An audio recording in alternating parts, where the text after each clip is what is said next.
Hi.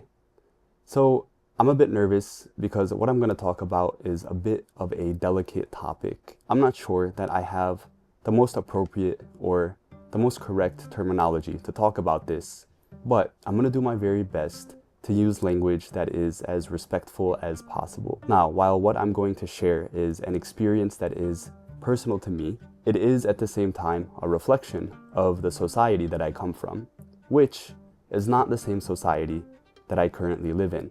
I don't think I've formally introduced myself on this channel, so I am a Lebanese American who grew up in the US, and I've been living in Brazil for just about 1 year. Now, ever since I came to Brazil, I have been really impressed with one thing: how visible inclusivity is here. What do I mean by this? To give an example, if you go to a supermarket here in Brazil, there will be at a minimum one cash register lane that is for what is called preferential people. This includes people with special needs, people of old age, women who are pregnant, people with infants, and a couple other categories. I could make a whole video about the ways I think Brazil does a really good job of making space for people in these different types of categories. But that is not the point of today's video. Not exactly. It's related. So when I was in grade school in the US, I remember that there were kids with special needs in my grade, but I don't remember these kids ever being in the same class as me, right? They were always in their own separate space. Now, I don't know if that still is the case today in the US, so I'm just going to speak from my own experience. Okay, I think I've given all of the context that I want to give, so I'm going to jump right into the story. Last week, a good friend of mine and I went to a restaurant, and about 10 minutes after we got there, a family walked in. There were 3 adults and 2 kids. The youngest child must have been 5 years old, and the older child looked to be about 10 or 11. This child was being pushed in on a wheelchair. When the family got to their table, 2 adults lifted up the child and put her in one of the restaurant chairs. Now, in that small scene, what I could gather was this child did not have full control over her own body. Over the course of the night, I noticed that this child was having to be fed by one of the adults. And the more I noticed this, the more this started to affect me, and I started to lose my appetite. Now, the straw that broke the camel's back was when one of the adults stood up to take a picture of the family. I saw everyone look towards the camera except the child. She just continued looking straight, as if she didn't really know what was going on.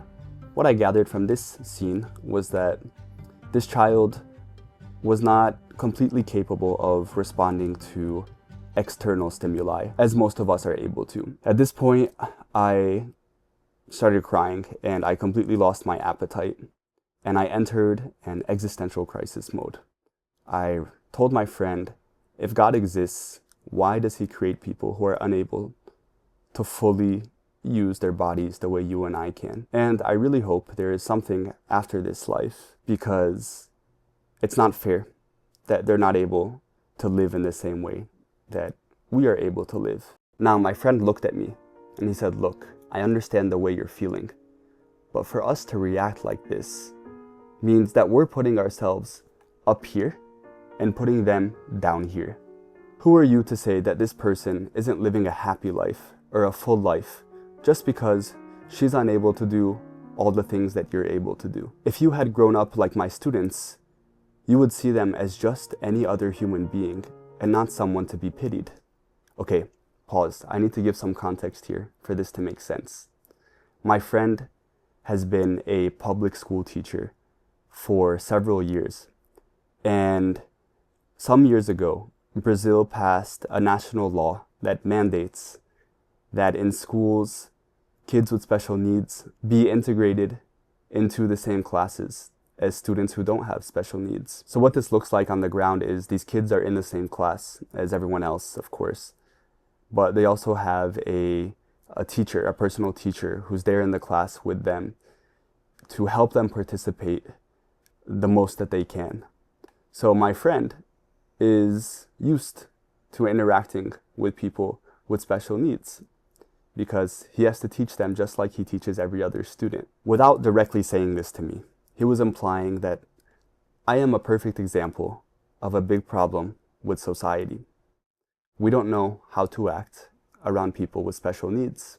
And when I thought about it, I couldn't think about a single time in my life where I was forced to be in the same space as someone with special needs. Now, I think there's a thin line between feeling sympathy and being ignorant and prideful.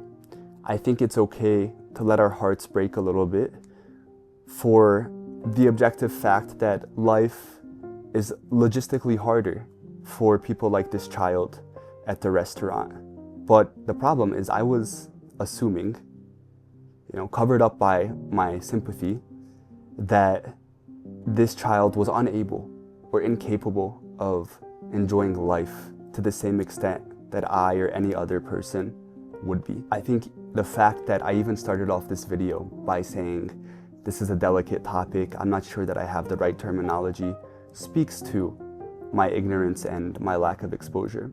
I think Brazil has taken a really big and important step in relation to this by mandating the integration of students in the same classroom, because reducing the gap between the other and us often starts with just being exposed, just being in the same space and putting a face to this other label.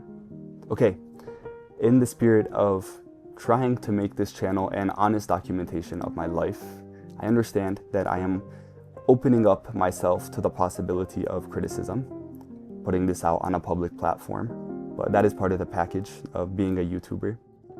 So if you have anything to say in relation to anything that I just said, and you feel strongly about it, please write it in the comments below and I will respond. Thank you.